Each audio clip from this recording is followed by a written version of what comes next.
संसार में कितने तरीके के गुरु होते हैं, कितनी तरीके की शिक्षाएं होती हैं। स्कूल में जाते हैं, वहाँ पे गुरु हैं, वहाँ पढ़ाई करते हैं, सीखते हैं उनसे, संसार में आते हैं। स्पोर्ट्स में गुरु होते हैं, डांस है, सिंगिंग है, न जाने कितनी क्रिएटिविटीज़ हैं जिनमें गुरु होते हैं, जो हमें शिक्षा देते हैं, जो हमें सिखाते हैं, जो हमें निश्चित रूप से विकसित करने के लिए सारे प्रयास रहते हैं। और लोग विकसित होते हैं और अपने अपने क्षेत्र में नाम कमाते हैं। ये जितने भी गुरु हैं तो टोटलिटी आप देखोगे तो सब्जेक्ट है, विषय पे है। किसी विषय पे हमारी स्किल डेवलप होती है। जिस चीज़ के लिए, जिस चीज़ में हमारा इंटरेस्ट है, वो स्किल वो हमारी डेवलप करते हैं। वो मास्टर हमको इम्प्रूव कराते हैं, धार लगाते हैं, जिससे हम अपने आप के अंदर जो छुपी हुई ऊर्जा है, जो छुपी हुई एक हमारी डिज़ायर है, वो प्रकट हो जाती है। और हम धीरे धीरे उस क्षेत्र में बहुत अच्छी तरीके से अपने आप को महसूस करने लगते हैं। और महसूस ये भी करते हैं कि ये चीज़ हमारे मतलब की है और हम उसको उस ढंग से उस काम को निरंतर अंजाम देते हैं। यही हमारा विकास क्रम चलता रहता है। इसी विकास क्रम में हम आगे बढ़ते रहते हैं। यही वो चीज़ है जो संसार में चारों तरफ चल रही है।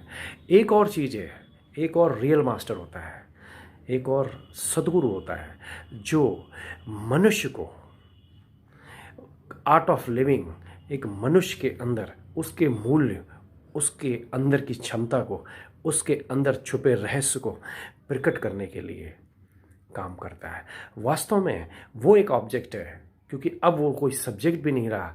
तुमको सब्जेक्ट होने की वजह से संसार में कोई भी काम है, कोई भी चीज़ है, कोई भी क्रिया है, तुम उसके साथ लयबद्ध होते हो और काम करते हो।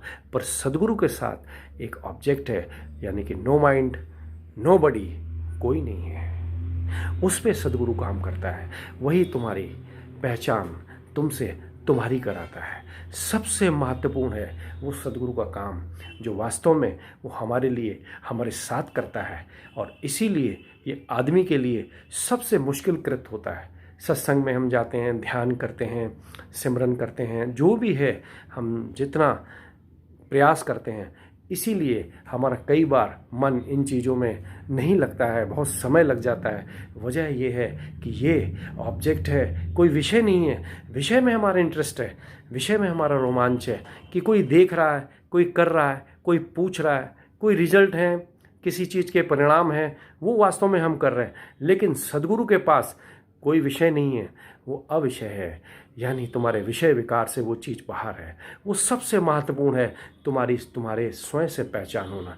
और तुम्हारी स्वयं से अगर पहचान हो जाए, फिर दुनिया में किसी भी विषय की कोई ज़रूरत है क्या। जब तक विषय है तब तक कर्ता भाव है, जब तक कर्ता भाव है तब तक आपके कर्म हैं, तब तक आपका अहंकार है। और ये जब तक चलता रहता है, यही चैनलाइज है जो हम चलते रहते हैं और आगे बढ़ते रहते हैं। और इन सुख दुख के चक्रों में आते जाते रहते हैं। और जैसे जैसे हमारे कर्म रहते हैं, जैसी जैसी हमारी स्थिति रहती है, उसका हम भुगतान करते रहते हैं। उसके जिम्मेदार हम हैं, दूसरा कोई नहीं है। इसीलिए सद्गुरु जो हमको देता है वो यही है कि तुम अपने आप को पहचान के विषय से बाहर हो जाओ। अब विषय से तुम बाहर हो गए तो तुम सब विकारों से भी बाहर हो जाओगे। और अगर विकार नहीं रहेंगे तो फिर ये बात बिल्कुल तय है कि तुम एक शुद्ध चेतन हो गए। यानी तुम्हारी तुमसे पहचान सद्गुरु ही करा सकता है।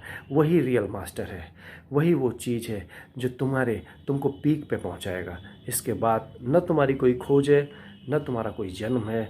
तुम मुक्त आत्मा, मुक्त और चेतन हो गए। उस अमृत के साथ तुम जीते हो, जिसके जीने के लिए हर एक व्यक्ति भीतर उस अमृत को छुपा के बैठा हुआ है।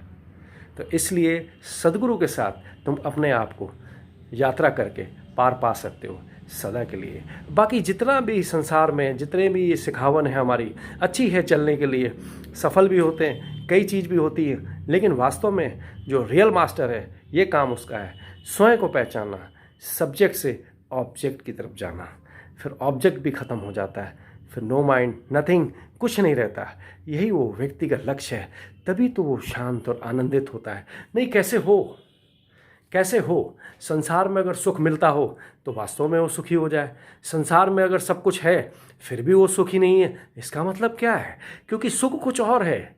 सुख तो भीतर छुपा हुआ है, और उसके लिए वही मास्टर जो भीतर से आनंदित हो चुका है, जिसने उस सत्य को जान लिया, जिसने वो सत्य का स्वाद ले लिया, जिसने वो धुन जान ली, जिसने वो अनंतनाद सुन लिया हो, जिसकी आंखों में अब खुमारी है, वही सद्गुरु वास्तव में तुम देखोगे कि तुम्हारे जीवन में क्रांति ला सकता है। और ऐसे सद्गुरु धरा पे सदा रहते हैं। तो तुम्हारे पास एक महान अवसर होता है। अगर तुम सच्चे सद्गुरु के पास पहुंच गए तो तुम्हारी अपार संभावना है।